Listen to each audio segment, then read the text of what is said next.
You are so beautiful to me. You are so beautiful to me. Can't you see? You're everything that I longed for. You're everything that I need. You are so beautiful to me.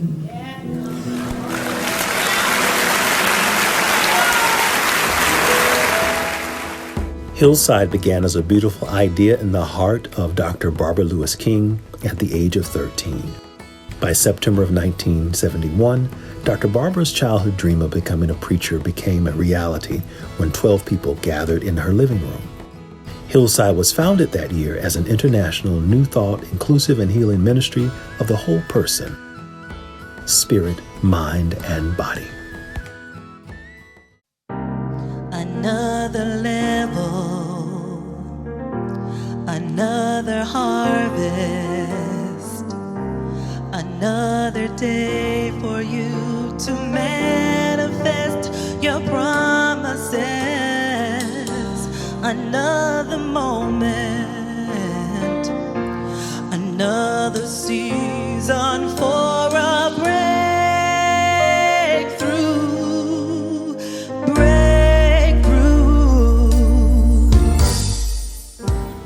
When I think about Dr. Barbara, overcomer comes to mind. Faith and strength. Love comes to mind. I have grandchildren I'm concerned for. But I can't do anything. I let them walk that journey. See, we try to walk people's journeys. You can't walk that journey. You can pray, but they got to find that way like you found yours. Power. There's so many words that when I think of Dr. Barbara. Powerhouse. Presence. Spirit. God. Goddess. My spiritual mother. Dr. Barbara had a vision of a church in the round that would symbolize oneness and her belief in the unity with each other and spirit. In 1991, 7 years after this vision, Hillside International Truth Center opened on a bustling 13-acre campus with a nearly 1,200-seat sanctuary, the Faith Chapel, and Truth and Treasures bookstore. Dr. Barbara's childhood vision manifested in an earthly symbol of the circle of love.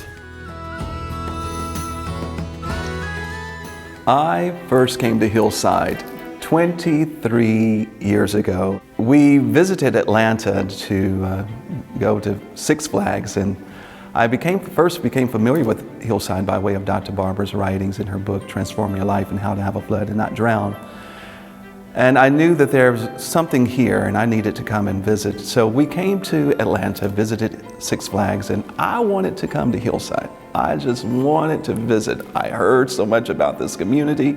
I read about Dr. Barbara's story, and I wanted to get here. As I'm sitting in service, I heard this voice on the inside, and I know it as the voice of spirit. We call it by many names, and I heard this voice say, "Jack, there's a work for you to do here."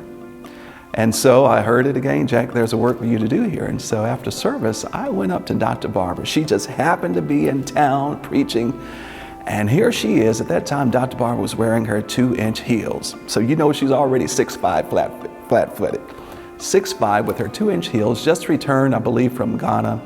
I went up to Dr. Barbara after service, introduced myself, and I told Dr. Barbara, "There's a work for me to do here. I don't know what it is, but I'm open to whatever it is." And she looked down at me and said, "Excuse me?" I'm like, "There's something to be exchanged here. I don't know what it is, but I want you to know that I'm open and receptive to whatever it is." And she's looked at me and she says, "Baby, that might be so, but Spirit ain't telling me nothing." And I'm like, "That's okay, but I get it." As I was walking down the hill, going to the parking lot to the car, I looked at my fraternity brother and I told him, "I will be back. There's a work for me to do here." And 1 month later, maybe 1 or 2 months later. In fact, it was August of 1998 that I moved here. Packed my things, gave things away, resigned from my position in Memphis, and I moved to Hillside with this idea that there was something for me to do here. When I first started at Hillside, I entered on the maintenance department. I was the church custodian. Hillside used to have a location downtown Atlanta called A Quiet Place, and I served as the director of community outreach at that location. A few years later, I was asked to come back as the senior associate minister, and then the pastor, executive bishop, and right now, so humbly, the presiding bishop of Hillside. I recalled when I first came, you know, we always look for a confirmation that we are making the right decisions. I had such a love for Oprah Winfrey at that time and her talk show. And when I first moved to Atlanta, Hillside was celebrating its 27th anniversary. And it was announced that Oprah was going to be a featured speaker. I'm like, okay, I know I'm in the right place at the right time with the right people. So I appreciate it, but this isn't the reason why I came here. I came here for you.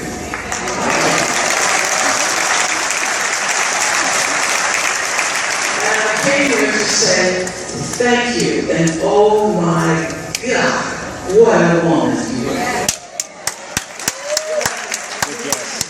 And what I want to say is the power that brought you all to Hillside and allowed you to be blessed by the words and wisdom and vision of this woman is manifesting in, around, and through you always. I applaud your courage. I applaud your audaciousness.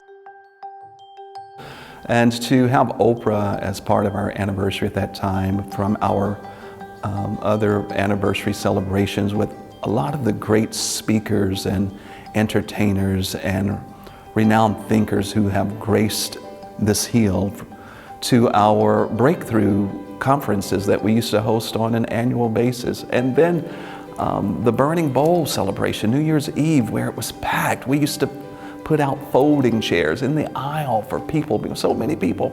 Just so many memorable moments here in the life of this ministry, and great minds who have graced this hill. And that's it. I came because she asked me to, and Spirit told me that it's a part of my divine assignment. Had no idea that the 2 years from 2018 until the time that she transitioned, you know, she wanted me to live with her in her home while I was here. And it was a very special time. It was almost like passing of the mantle from Elijah to Elisha. And over that 1.5 year period, during my time with her at her home, we would have, you know, sleepless, just up all night. I could be at church all day and get home and we'll be up for another 4 or 5 hours, and I'm just listening to her talk. She got to purge. You know, ministry is not always easy. In fact, ministry can be very difficult. And I applaud all of those who want to pursue this path, but it's not an easy path because you are subject to such public scrutiny. Everything. While we teach that we are spiritual beings having a spiritual experience, but we're in this human form. And we make errors, we make mistakes. We don't always get it. We're not always, and sometimes I don't always feel like being spiritual. Sometimes I just want to get hood. But we are always mindful of how our walk and our talk might persuade or influence another. And so during that time, she really got to talk about her hurts and her disappointments. She got to talk about her highs and her lows. She got to cry and laugh. And you know what I like? In Hawaii, I could wear shorts. Ooh, I was so cute here. I can't wear shorts in Atlanta. Folk would, ooh, Dr. Bomar. Prince Charles. Thank God for Hawaii. Child, you brought me out of the dark ages. And I'm thankful. I'm thankful. It's something that happens when we give ourselves permission. We teach that the soul purges at a subconscious level. And we got to see that purging in her, where she became more joyful and happy and at peace, to where she was able to say in those last few minutes that she was at such peace. Hillside means that you are a city, the scripture, that is set on a hill that cannot be hid. Chapel meant your place of worship where you will celebrate my life and your life. Truth Center means that's where you can do all the activities you know how to do. You can have a group for addiction, you can have a group for teenagers, you can have a group for, you can have a preschool who, I had all that going. That was my social work background. So even though I didn't get into the ministry until I was 40 and had to call at 13, no time was wasted. And that's why I try to tell people, sometimes you go different paths to get where you got to be. And all of that experience in social work helped me in the church. And so we were a church that had so much going on, and people in Atlanta never heard of this before. Hillside is in a very wonderful and unique position today as we celebrate 50 years and move into this 50th year, moving towards the 51st year, and carrying this ministry forward, continuing this great legacy of healing hearts and transforming lives. We are in the space and place of continuing to build upon this legacy. You know, we're burning the mortgage, and that's so huge in the life of this ministry, clearing all the debts so that we have a wonderful, we're positioned wonderfully to begin to build anew. As we look at all of the great things that Dr. Barbara and Hillside has experienced under her leadership over the past 50 years, it's a great foundation on which we can build. As long as we can be a light on that hill to somebody, as long as we can speak words that will give people comfort and awaken people to their true selves.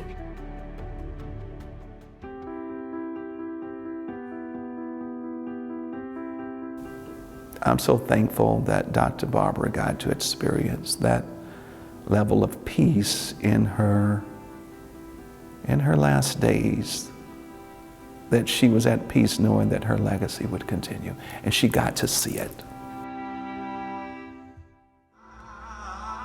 At the heart of deep, meaningful transformation is change. Everything must change to reach its full potential.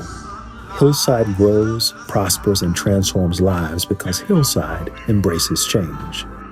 Let us celebrate the 50th anniversary of Hillside International Truth Center as we further our mission of healing hearts and transforming lives.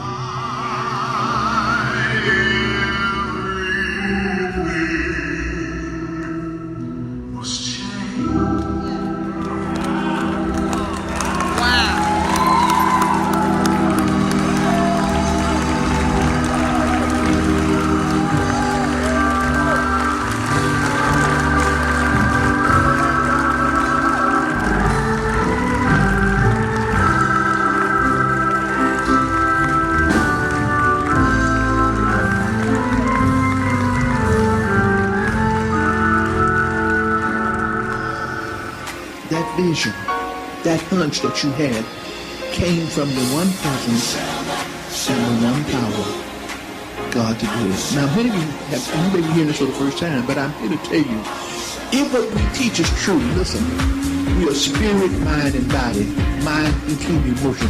If that is the truth, then everybody in this room is already a spirit. Now, don't be afraid of that, because when we talk about the Christ consciousness, we talk about spirit, we talk about that which is within you. You have within you the living spirit of the Christ, of God, of Jehovah, of the I Am.